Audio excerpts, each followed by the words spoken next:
Bonjour chers amis, bonjour chers frères et sœurs. C'est une joie pour nous de nous retrouver une semaine après notre dernière méditation sur la série On fait le point.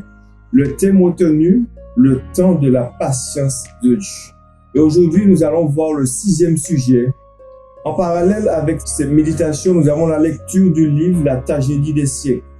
Et cette semaine, je vous invite à lire le chapitre 30, l'inimitié entre l'homme et Satan. Je vais juste vous lire un passage tiré de ce que nous aurons à lire cette semaine. Pourquoi l'adversaire qui jette toutes ses forces et toute sa puissance de ce formidable combat ne rencontre-t-il pas une résistance plus énergique? Pourquoi les soldats du Christ sont-ils à ce point indifférents et somnolents? C'est parce que leur communion avec Dieu est trop peu réelle, parce qu'ils sont lamentablement dépourvus de son esprit. Le péché ne leur est pas odieux comme il était à leur maître. Ils ne se rendent pas compte de l'excessive malignité du mal. Ils sont aveugles, touchant la nature et la puissance du prince des ténèbres. Ils ignorent sa malice et son astuce dans la guerre qu'il dirige contre Jésus-Christ et son Église. Je vous invite fortement à lire ce passage, le chapitre 30 du livre La tragédie des siècles. Et vous verrez que vous serez enrichis parce qu'il y a des choses merveilleuses contenues dans ce passage. Nous allons prier juste avant la méditation. Je vous invite à incliner la tête et fermer les yeux. Notre Dieu, notre Père, nous te remercions pour ton amour, pour tes bienfaits. Conduis-nous, Seigneur, une fois de plus par ton Esprit Saint. Et montre-nous, Seigneur, ce que tu as à nous révéler dans ta parole. Je te prie en Jésus. Amen. Aujourd'hui, nous allons considérer un passage tiré dans le livre de Pierre, 2 Pierre 3, verset 9. Je lis ce qui suit. Le Seigneur ne tarde pas dans l'accomplissement de sa promesse, comme quelques-uns le croient, mais il use de patience envers vous, ne voulant qu'aucun périsse, mais voulant que tous arrivent à la repentance. C'est vrai que pendant cette période de Covid-19 que nous vivons encore pour une bonne partie du monde, le Seigneur ne tarde pas. Il y a de ceux qui pensent que Jésus aurait pu intervenir, que Jésus n'est pas présent.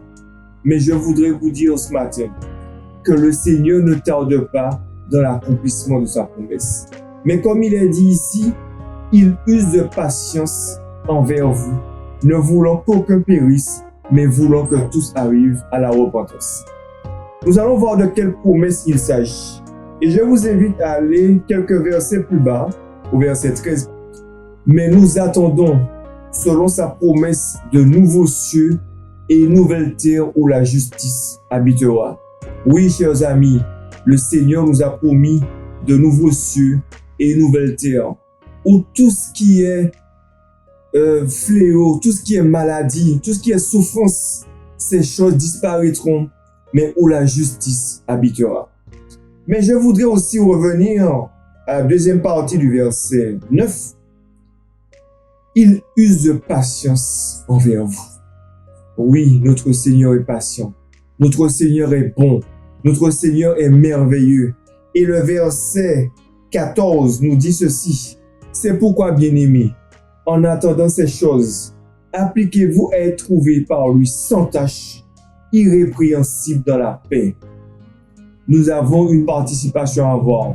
Nous devons nous efforcer, nous appliquer chaque jour à être trouvés sans tache et irrépréhensible dans la paix. Mais pourquoi le Seigneur est aussi patient? Le verset 15 nous donne la réponse. Croyez que la patience de notre Seigneur est votre salut. Jésus veut nous sauver. Et Jean 3, verset 16 nous dit ceci. Car Dieu a tant aimé le monde qu'il a donné son Fils unique afin que quiconque, le mot quiconque est très important, vous et moi, quelle que soit la personne que nous sommes aujourd'hui, Jésus a donné sa vie afin que quiconque ne périsse point, mais qu'il ait la vie éternelle. Ah oui, nous avons un Seigneur qui est merveilleux, qui a donné sa vie et qui est prêt à sauver chacun de nous. Mais la fin du verset 9 nous dit ceci, voulant que tous arrivent à la repentance. Nous sommes tous pécheurs. Tous ont péché et sont privés de la gloire de Dieu. Mais l'objectif de Jésus, l'objectif de notre Seigneur, c'est que tous nous arrivons à la repentance. Et aujourd'hui, je voulais vous dire que la situation n'est pas désespérée. Quelle que soit la voie dans laquelle vous êtes, peut-être que vous êtes dans une voie qui mène à la perdition, mais la main de Jésus est tendue et la porte de la grâce est encore ouverte. Mais sachez une chose, c'est que bientôt cette porte sera fermée. De même que Jésus a fermé la porte de l'arche, Jésus lui-même fermera ce temps de grâce. Et quand il reviendra, tous les rachetés vivront avec lui pour l'éternité. La situation n'est pas désespérée. Nous avons encore l'occasion de revenir de notre mauvaise voie et nous donner au Seigneur. Je voudrais vous laisser avec un dernier verset. Un dernier verset important, vital pour chacun de nous, qui se trouve dans le livre d'Apocalypse, chapitre 3 et le verset 20. Il est dit ceci. Voici, je me tiens à la porte. C'est Jésus qui parle ici. Et il se tient à la porte de notre cœur et je frappe. Si quelqu'un entend ma voix et ouvre la porte, j'entrerai chez lui. Je souperai avec lui et lui avec moi. Jésus ne force personne. Mais aujourd'hui encore, il frappe. Veux-tu lui ouvrir la porte de ton cœur? Je t'invite à le faire tout de suite. Ne tarde pas parce que le temps ne nous appartient pas. Que Jésus nous garde et qu'il nous bénisse. C'est ma prière pour chacun de vous ce matin. Nous allons prier pour clôturer ce moment. Notre Dieu, notre Père, nous te remercions pour cette patience, Seigneur, que chaque jour tu manifestes envers nous. Mais nous te remercions surtout pour l'amour, pour le sang que tu as versé sur la croix du Calvaire, pour chacun de tes enfants. Oh Seigneur, nous voulons revenir à toi. Nous voulons que tu vives avec nous chaque instant. Nous t'avons prié en Jésus.